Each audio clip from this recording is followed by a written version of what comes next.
Olá, boa noite, seja bem-vindo ao canal Professor Nelson Júnior, o canal oficial agora. Estamos começando mais um quadro, o Café Literário. Estamos aqui com o Natan, eu o conheço desde 2001, a gente já teve o primeiro contato em Rio Branco do Acre, você vai conhecer um pouquinho a história dele.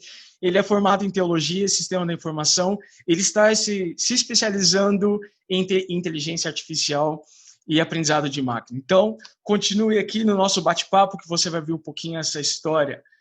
Natan, muito obrigado por aceitar esse convite. Para mim é um grande prazer reencontrá-lo depois de muito tempo. A última vez que eu te vi foi em 2013, que a gente foi para o Camburi Sul-Americano em Barretos. Aí depois eu vim para São Paulo. Foi... Não, mas eu vim, tu já estava em São Paulo, eu vi, eu passei, acho que foi quase uma semana eu passei contigo. Ah, é Mas verdade, é obrigado verdade. aí pelo convite, a gente poder conversar. Eu acho que tu não lembra, bom, É lembrou verdade. agora, mas eu passei, acho que foi um final de semana, uma semana, eu não sei, eu passei Foi um final contigo. de semana lá em Eu casa, a vim para gente um evento do foi Sebrae andar, aqui isso. e tu me recebeu, foi o meu hotel. É verdade, é verdade. É verdade. Até eu já comento assim, cara, é uma loucura a cidade de São Paulo, né, que você conheceu minha rotina, é verdade. Então, cara, para mim é um grande prazer bater esse papo com você, conhecer um pouquinho mais esse processo desde 2014 até hoje. A gente estava conversando um pouquinho antes de começar a live. Você iniciou o seu processo acadêmico, né, essa caminhada acadêmica com o sistema de informação na Universidade Federal do Acre. Como foi o processo de escolha desse curso? Eu sei que teve um processo de paixão aí. Como foi o início dessa caminhada, Natan? Cara, não foi nada difícil escolher, porque na verdade assim era algo que eu já queria desde moleque. Eu não sei te dizer quando surgiu o Certo. desejo, a vontade de atuar na área de tecnologia. O que eu sei te dizer é que eu passei por aquela fase que todo adolescente passa, né? Que você pega o carrinho de controle remoto, desmonta o carrinho, faz uma coisa, faz outra. Quando pensa que não, descobre que o fabricante colocou peça que não precisava, porque Uhum. sobra várias peças, você quase monta outro carrinho com as peças que sobraram. Fiz muito com o computador meu, desmontava o computador, depois não sabia mais montar, inventava de formatar computador meu, da família, esculhambava o computador da família, a família, por ser família, confiava e não reclamava muito, depois tinha que mandar para outra pessoa. E assim eu fui e sempre tive essa vontade. E aí, depois de um tempo, a gente até abriu uma lan house. Eu não sei se tu lembra da lan Não, eu house. cheguei ainda na Lan House. Lan house também, a gente abriu lan house. Aí tipo, eu sempre quis trabalhar na área de tecnologia. E aí chegou Porque na só hora de eu fazer o vestibular, eu disse, cara, não tem outro curso para mim, é sistema de informação. E aí eu fui para sistema de informação, que já era algo que para mim era desde moleque, desde que eu me entendo por gente, era algo que eu queria. só uma curiosidade. Eu ainda tive a oportunidade de pegar esse processo da Lan House, porque eu fiz o vestibular, passei, né, como eu estava falando para o Natan. Cara, no meu processo acadêmico, eu tentei para várias áreas. Eu passei para teologia na Bahia, para o IAN, aí depois eu tentei sistemas, foi meu segundo vestibular na Federal, não consegui passar. Falei, sabe de uma coisa? Eu vou para letras. E aí eu passei para letras em 2007, estudei com a mãe do Natan, e às vezes a gente ia lá fazer alguma atividade da faculdade e estava lá na Lan House do Natan. Vai, Natan. E, tipo, para quem está assistindo agora, só para entender um pouquinho melhor, o Nelson está se entrevistando em um universo paralelo. Porque ele tentou teologia, aí não deu certo. Ele passou, mas não deu certo de ir. Tentou sistema de informação, também não deu certo. E hoje eu fiz teologia e sistema de informação. Os dois cursos que ele tentou.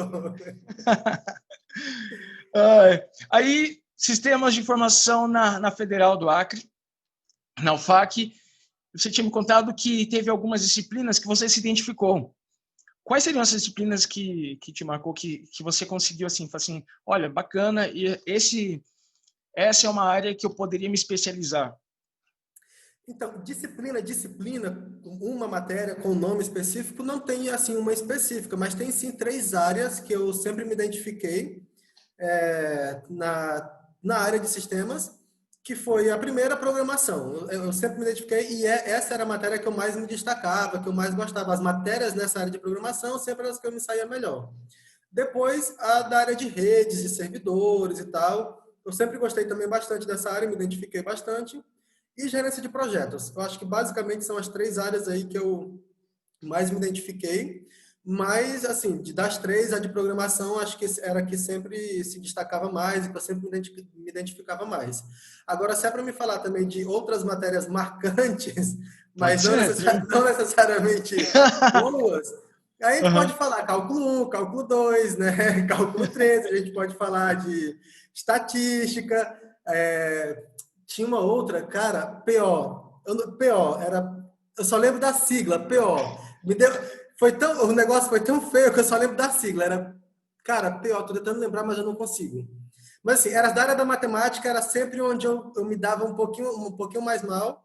E, Aham. inclusive, por causa delas, eu tive que deixar algumas migalhas no meio do caminho para depois ir comendo lá e voltando. Entendi. Nesse período da faculdade, teve alguma experiência profissional ou os estágios do curso? Como foi o processo de experiência nesse período? Cara, assim, eu sempre gostei de aprender fazendo alguma coisa. Então, assim, Aham. para mim, tipo, eu faço um curso, sei lá, agora eu tô fazendo uma especialização em inteligência artificial. Lá tem as matérias e alguns trabalhos que eles pedem para a gente fazer. Mas eu sempre tento aplicar algo da minha vida Dia a real, dia. entendeu? Sim. Eu prefiro estudar orientado a projeto do que orientado a conteúdo, se é que a gente pode dizer assim. Então, durante o período da faculdade, eu sempre fiz muito isso. Então, por exemplo, durante o período da faculdade, chegou uma hora que a gente estava aprendendo programação em PHP, por exemplo, que é um tipo de linguagem de programação para você desenvolver sistemas para a internet, sites e tal. Aí eu disse, cara, a forma mais fácil de aprender isso é eu atendendo uma necessidade que eu tenha dentro da igreja, que sempre foi onde Certo. eu sempre tentei aplicar tudo isso dentro da igreja. Aí eu comecei a desenvolver uma secretaria para os desbravadores, né? Então aí eu comecei a trazer os meus colegas meus companheiros de aula e tal para alguns projetos. E aí depois a gente fez uma secretaria para Campuri de Desbravadores, também como um projeto da faculdade. E aí eu fui tentando, eu sempre tentava trazer alguma coisa da minha vida real e eu sempre tentava Aham. conectar muito com a igreja, alguma coisa da igreja, alguma necessidade que a gente tivesse, para eu aprender. Eu estudava dessa forma. Então teve essa parte assim, vamos colocar como projetos pessoais que eu tinha no meu processo de estudo, de aprendizado, mas sim também tive estágios, né? Eu acho que como estágio, o que me marcou bastante foi o da Embrapa, não sei se pela distância, Aham. quem conhece Rio Branco sabe que a Embrapa é bem distante do centro, principalmente da UFAC, então são dois extremos. Então, assim, mas na Embrapa eu aprendi muito. E eu lembro que para eu ir para a Embrapa eu estava em um estágio que eu ganhava mais, e aí eu recebi o convite para ir para a Embrapa. Eu ia ganhar menos e ia ser mais longe, porque eu era muito Aham. mais longe. Só que eu coloquei na balança, cara, aqui onde eu tô era no SESI. Era no SESI. Aqui onde eu tô, eu ganho até um pouquinho melhor. Estagiário nunca não ganho muito bem, mas enfim, eu ganho um pouquinho melhor, mas eu não atuava na minha área. Eu trabalhava mais na parte administrativa, tipo assim, auxiliando alguém e tal. E na Embrapa eu ia trabalhar exclusivamente com desenvolvimento. Eu disse, cara, é mais longe, eu vou gastar mais com viagem e ainda vou receber menos. Mas para mim vale muito a pena. E aí eu fui para a Embrapa, e aí depois, antes mesmo de eu me formar, eu comecei a entrar, já não mais como estagiário, mas entrar mesmo no Aham. mercado de trabalho. Eu passei pelo governo, enfim, passei por algumas instituições aí. Como você falou lá no começo sobre viu uma necessidade e algo que você poderia suprir isso, é o que eu falei para meus alunos um período desses aí. A gente estava falando sobre empreendedorismo. O objetivo é, você viu uma necessidade, você tem como suprir essa necessidade e ganhar experiência, cara, invista nisso. Por exemplo, tem um aluno que falou uma vez, professor, lá no meu prédio tem muitas pessoas que trabalham o dia inteiro. E aí eu vi a necessidade de que essas pessoas tinham uns cachorrinhos. Então eu dei meu cartão e eles falaram assim, olha, a gente paga para você passear.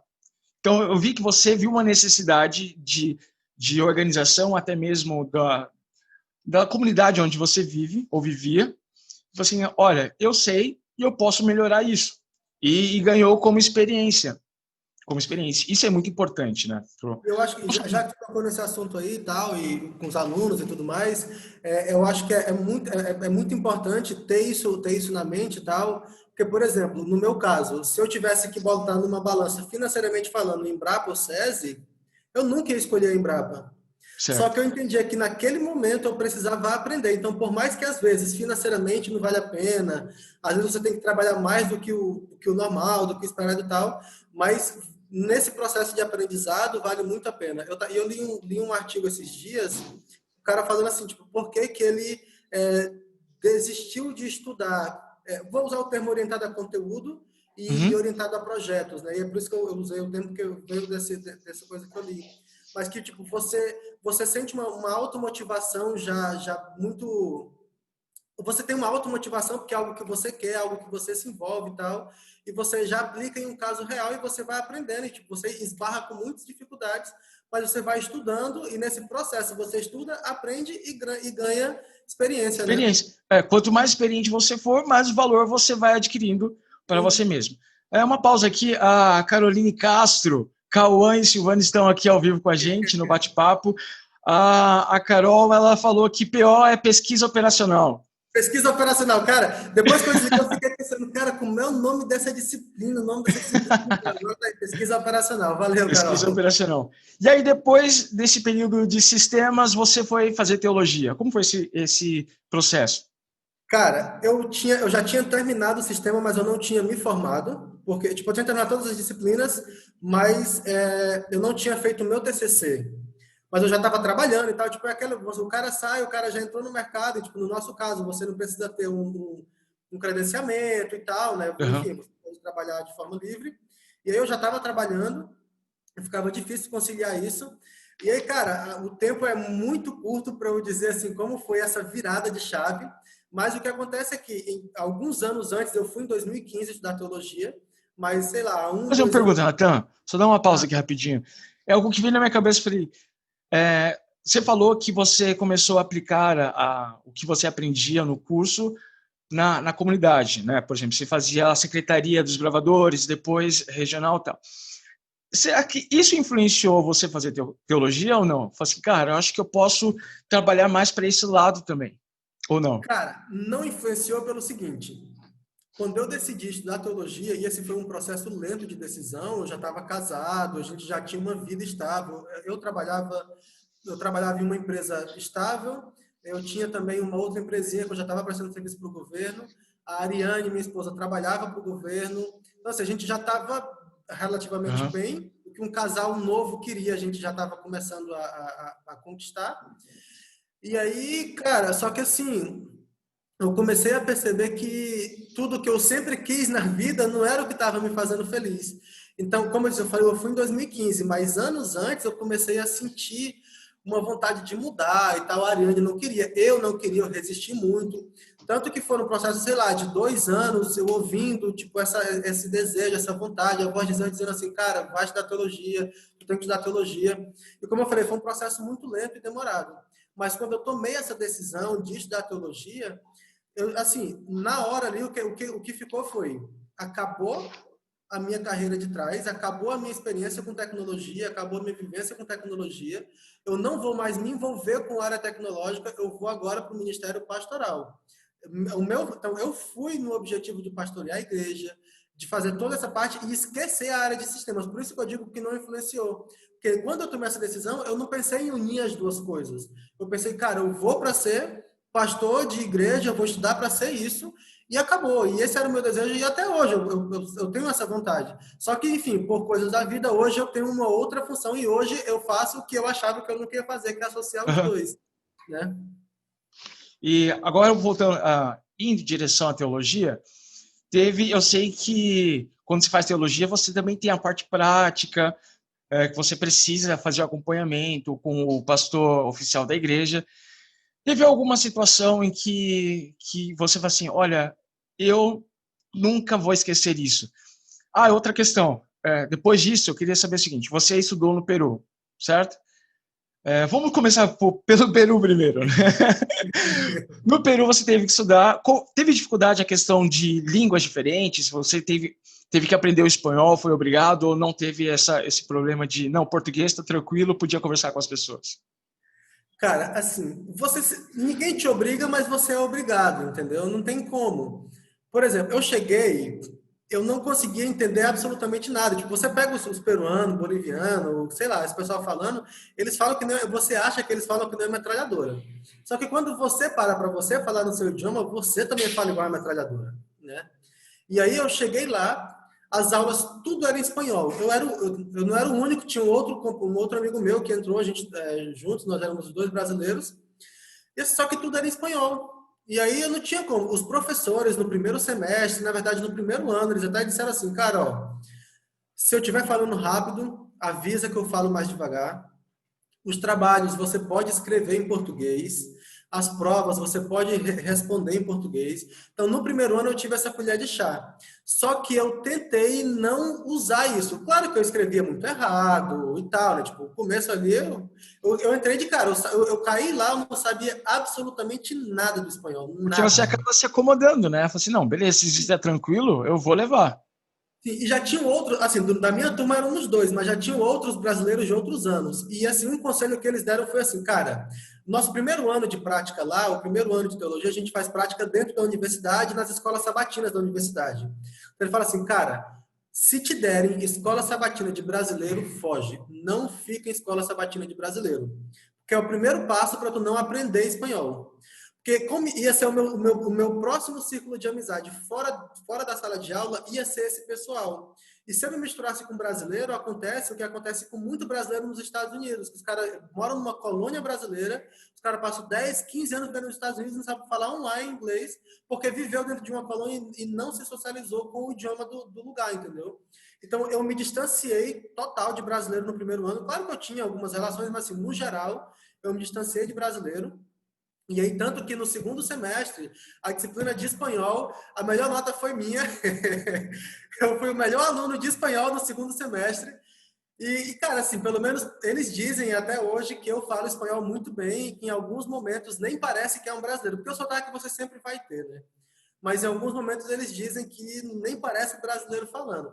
Cara, eu acredito neles. Eu acredito neles. Eu prefiro acreditar. E alguma situação marcante durante o curso que você falou, olha, por exemplo, no processo de formação, eu sei que teve uma situação que me marcou, foi num projeto de pesquisa, na verdade, projeto de extensão, que eu dava aula à noite de francês lá na universidade, e teve uma moça que falou assim, cara, ela conversou comigo, falou assim, olha, isso tudo depende do seu esforço. A gente me bateu um papo de uns 20 minutos, mas para mim, é algo que eu não esqueci. Então, teve alguma situação assim no atendimento à igreja, à escola? Eu não sei te dizer uma situação pontual, porque assim, eu morei lá 5 anos. E foram 5 anos de uma experiência que, cara, eu aprendi cada experiência era muito importante e muito relevante para mim. Eu tive que aprender a viver em uma cultura totalmente diferente da nossa. E quem já passou por essa experiência sabe o quanto é difícil isso. Eu conheci pessoas assim que me marcaram muito. Por exemplo, no meu primeiro ano, algo que me marcou no meu primeiro ano foi uma comunidade muito pobre que a gente atendia. Todo sábado à tarde, 2 horas da tarde, a gente ia para essa comunidade. Aí eu ia para casa de uma família, eu conversava com essa família, batia papo com eles, ajudava em algumas coisas, estudava a Bíblia com eles. Então, assim, essa família me marcou muito no meu primeiro ano, entendeu? Já no segundo ano, eu comecei a ir para Lima como prática. Então, indo para Lima, eu conheci uma outra família nessa igreja de prática. Essa igreja eu tive várias dificuldades, vários desafios com ela, mas eu conheci uma outra família que me acolheu muito bem, acolheu tanto a mim como a Ariane. Então, assim, cada ano, eu costumo dizer que os 5 anos de lá foram como 5 ovos de Páscoa. Ah, E imagino. cada ovo de Páscoa vem vários chocolates dentro, entendeu? Tipo Aham. assim, cada ano foi um milagre, e dentro desse milagre tinham vários outros milagres acontecendo. Então é difícil eu te pontuar algo específico, mas a minha experiência lá foi muito enriquecedora e, sem sombra de dúvidas, eu não vou Deixa eu esquecer. fazer. Tem uma Simone Martins. Minha tia também. Ela falou alguma coisa sobre Celta.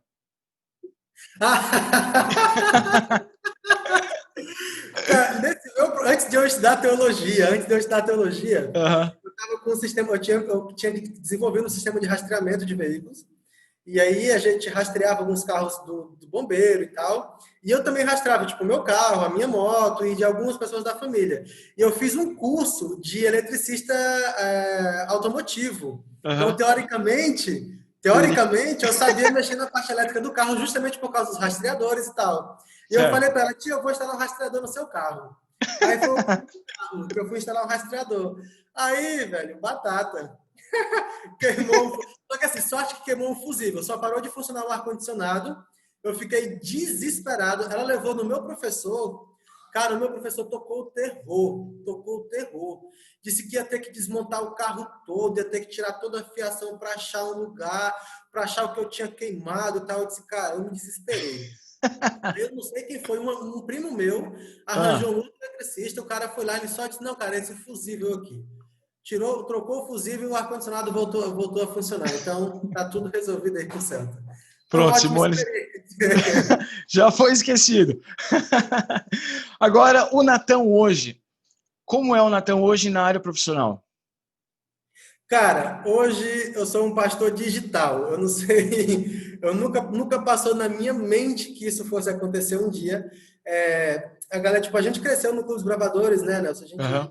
sabe que os bravadores têm um sonho muito forte de ser pastor. Muitos bravadores têm esse sonho de ser pastor, estudar teologia, de ser diretor de desbravadores, né, como pastor, ser departamental de desbravadores, que a gente chama.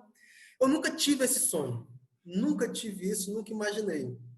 E aí eu saí da faculdade, saí daqui do Brasil para estudar teologia, já era algo totalmente diferente para mim. E eu saí com o propósito assim de definitivamente não mais me envolver com a área de sistemas. Só que durante o processo de estudo, cara, como se me perseguisse isso, como se me perseguisse.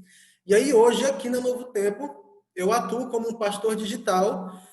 São poucos os pastores digitais que nós temos na América do Sul.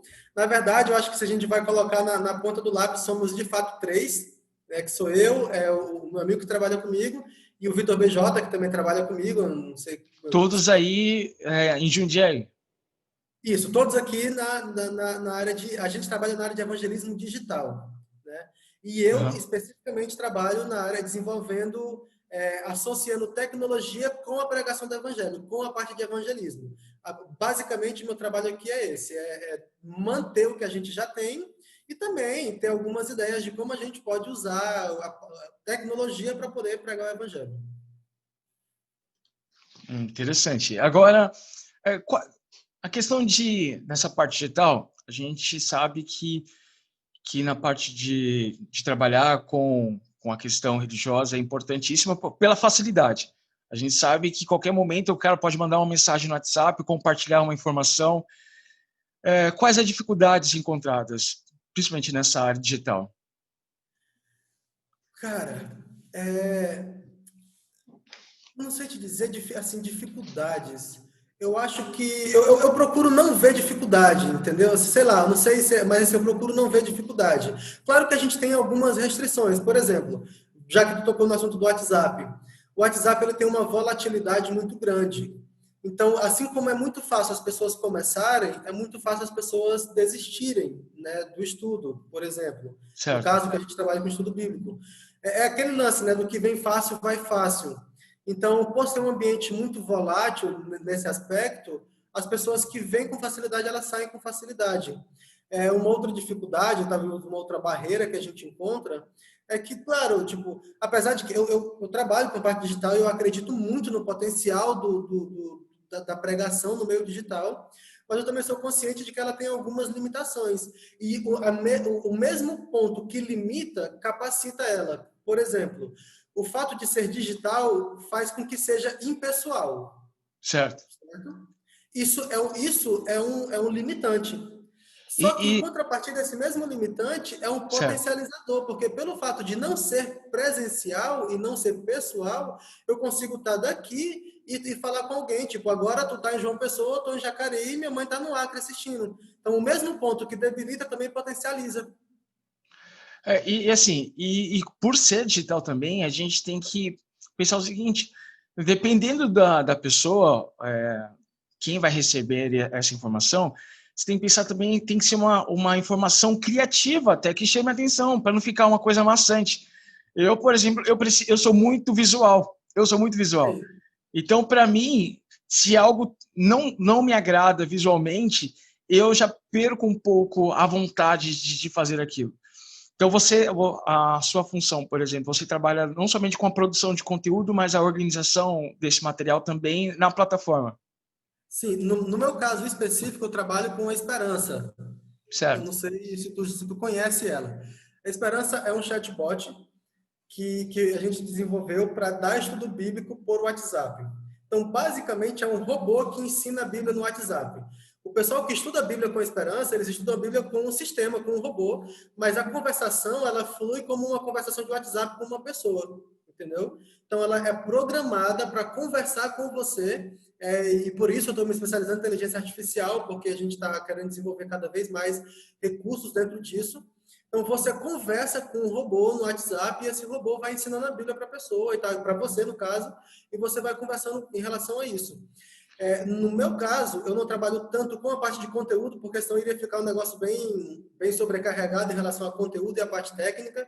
Tem uma outra galera que trabalha com a gente com a parte de conteúdo dos cursos bíblicos, mas basicamente o que a gente pega são cursos bíblicos que a gente já tem aqui na Novo Tempo. A gente tem um arsenal de uma biblioteca de cursos bíblicos. A gente pega essa biblioteca e vai adaptando para o modelo do WhatsApp, colocando no WhatsApp, e aí o pessoal vai estudando aí em cima desses cursos bíblicos que a gente vai colocando dentro da Esperança, que é o chatbotzinho aí que ensina a Bíblia por WhatsApp. Só para terminar essa parte, eu fiquei muito curioso, existe uma pesquisa, não sei, ou se vocês têm dados, a questão de aceitação até, porque por ser uma questão do evangelho, há uma necessidade de ser pessoal. É uma necessidade, sim, porque eu vou à igreja de alguém, porque ela me passa confiança e eu tenho uma afinidade com ela. E assim, você saberia dizer a questão da aceitação, como esse projeto tem sido aceito pelo público? Cara, assim, eu vou te dar alguns pontos, tá?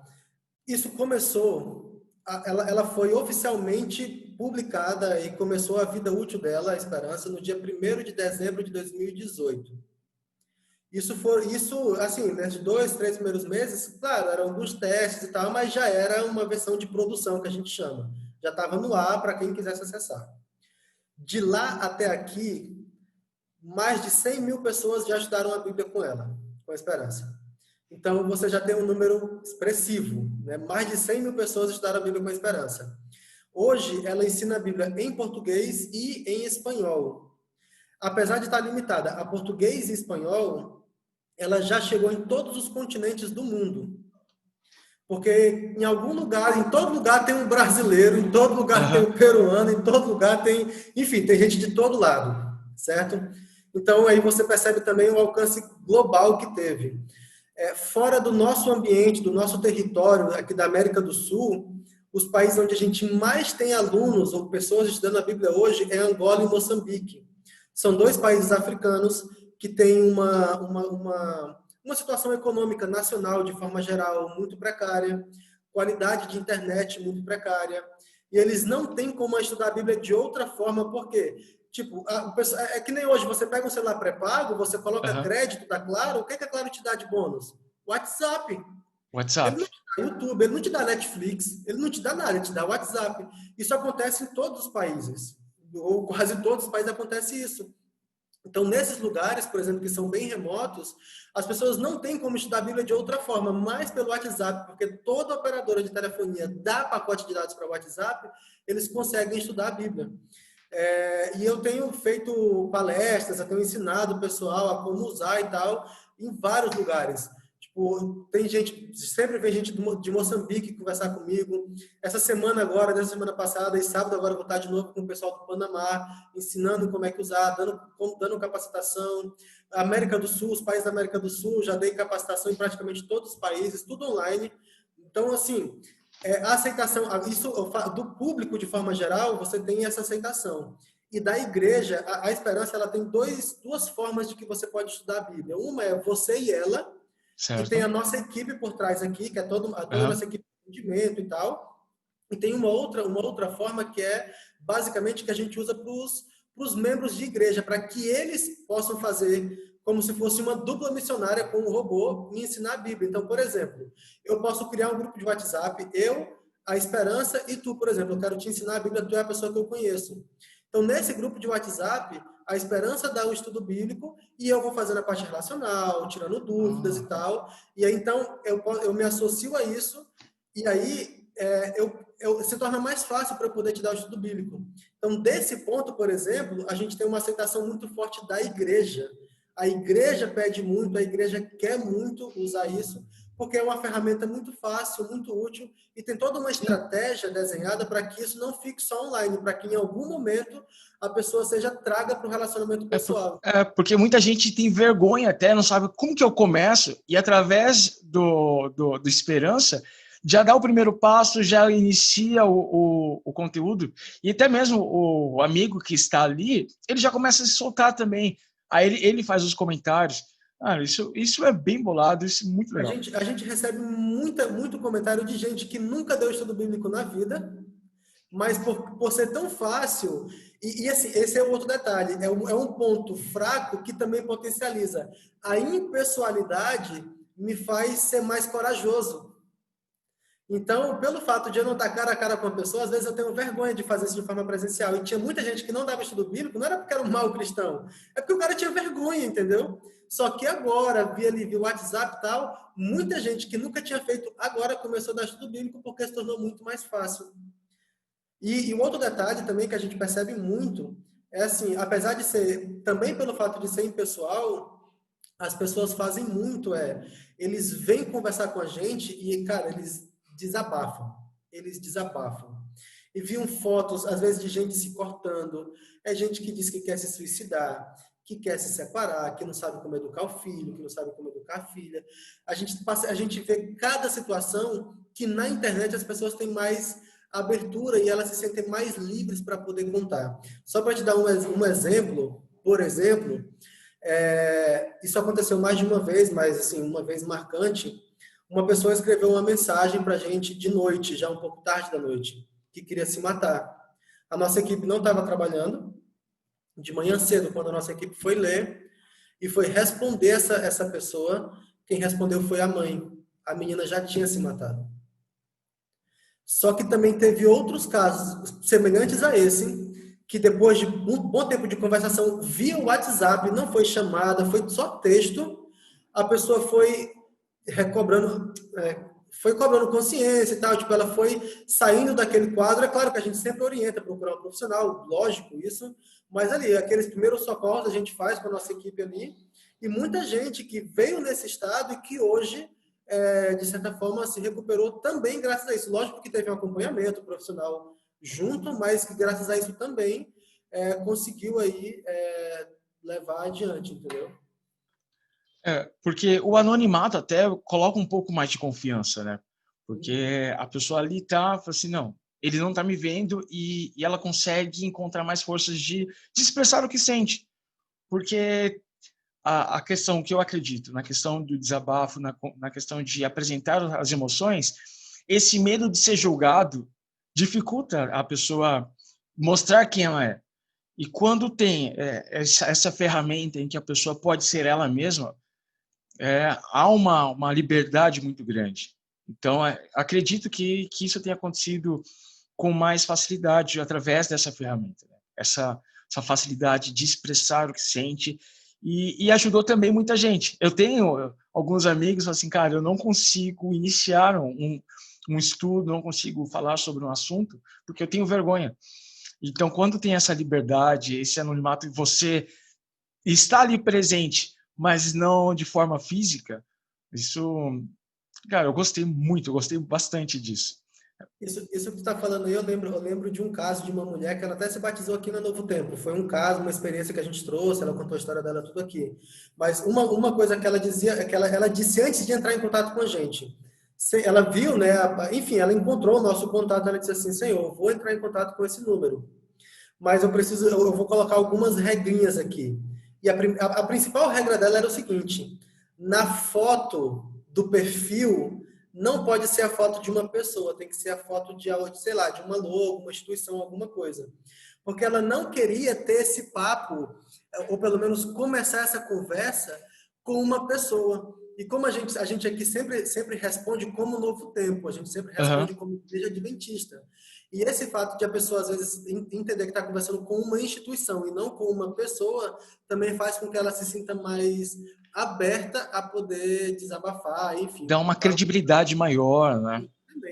Também tem um ponto da credibilidade, né? Porque ela sabe, não, tem profissionais ali, pessoas que vão respeitar a situação, vão saber lidar com isso. E isso é Sim. importante.